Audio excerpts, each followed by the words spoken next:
बघता की ही रोपं तयार झालेत. एक दोन हे दोनच रोपं जगलेत, बाकी सगळी मरून गेली. ह्याच्यामध्ये आपण डाळिंबाची तयार केली होती, लिंबाची आणि पेर पेर आपण खातो ते खूप छान पद्धतीने झाले होते. तुम्ही बघू शकता, हा फोटो टाकला त्याच्यामध्ये.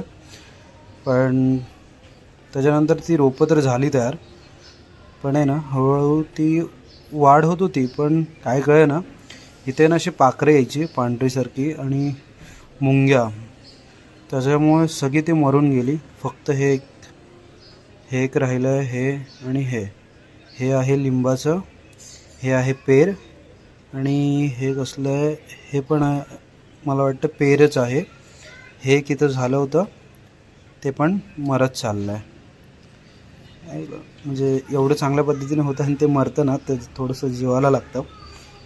एक विचार मी करतो की हे छोटे एक्सपेरिमेंट आहेत आणि ह्याच्यामध्ये सक्सेस म्हणजे आपण यश म्हणतो ते मिळताना दिसतं आणि एंड ऑफ द डे शेवटला ते थोडं कमी होतं, खूप हे होतं.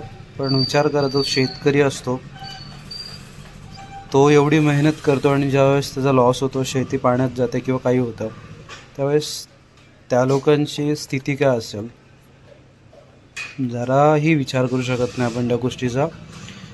नेक्स्ट लेव्हलची त्यांची म्हणजे मेंटॅलिटी आहे, माइंडसेट आहे, तरी पण ते लोक शेतीमध्ये एवढं काही करतात. तर त्यांना सॅल्यूट आहे प्रत्येक शेतकऱ्यांना की ते एवढं लॉसमध्ये नुकसानमध्ये होऊन पण ते करतात. बघूया आता 3 रोपं राहिलेत, ह्याच्यामध्ये होते ग्रोथ की नाही होते. कारण की आता मी लक्ष पण देणं ह्याच्याकडे सोडून दिलं आहे, कारण की मूडच ऑफ झाला पूर्णपणे, कारण की हे होतच नव्हतं. तर बघूया काय होतं आहे. अजून थोडे दिवस थांबेन, मग हे रोपं, कारण की हा डब्बा आहे, ह्याच्यामध्ये त्याचे रूट्स मुळं आहेत ती काही जास्त वाढणार नाही, तर ह्यांना पण शिफ्ट करणार आहोत दुसऱ्या ठिकाणी, म्हणजे दुसऱ्या पॉटमध्ये, दुसऱ्या भांड्यामध्ये शिफ्ट करणार. बघूया काय होतं आहे.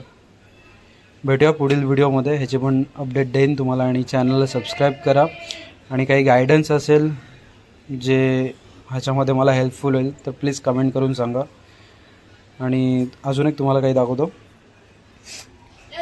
हे बघा, हे इथे एक कोरफड आहे आणि हे कोरफड एकदम छोटा आणला होता आणि आता त्याची वाढ बघू शकता, एकदम पूर्णपणे ते वाढतच चाललं आहे सगळ्याकडे, म्हणजे असे त्याचे वेगवेगळ्या ब्रांचेस येत चालले, एक नंबर वाढ चालली. फक्त ह्याच्यामध्ये काय केलं माहिती आहे, कोरफडमध्ये मी ह्याच्यामध्ये ना लेंडी असते ना शेळ्यांची, ती ॲड केली. त्याच्यानंतर ह्याची ग्रोथ खूप छान पद्धतीने झाली. तुम्ही पण कधी ट्राय करून बघा तुमच्या झाडांना, रिझल्ट छान मिळेल तुम्हाला.